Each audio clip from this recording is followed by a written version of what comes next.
Okay, so as we go into therapeutic intermittent fasting, and there's a bit of a buildup, but it's all important. I'm sorry about that, but it's all important.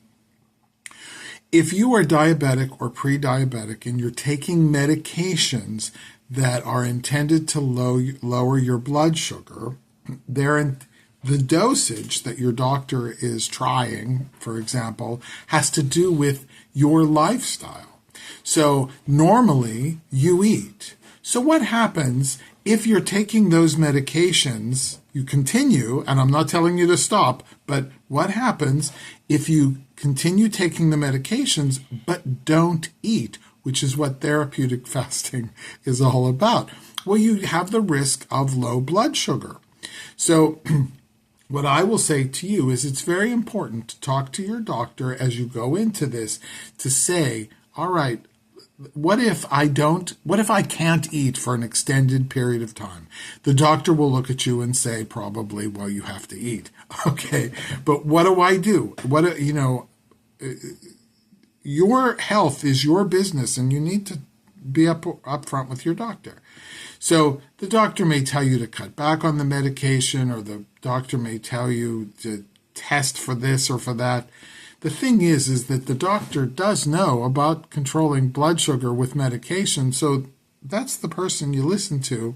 I'm not a doctor. I can't give you medical advice, but what the advice I can give you is talk to your doctor. So it happened to me twice. Realize, I just want you to know, twice I experienced low blood sugar. I wasn't talking to my doctor when I did this the first time, and I confess it, okay? I confess it. But when I started feeling creepy, and I was testing my blood very aggressively, finger pricks 10 times every day, each finger every day, just because I was scared. And so I found out my blood sugar was really low. I looked up the symptoms of low blood sugar, which is what I want you to do.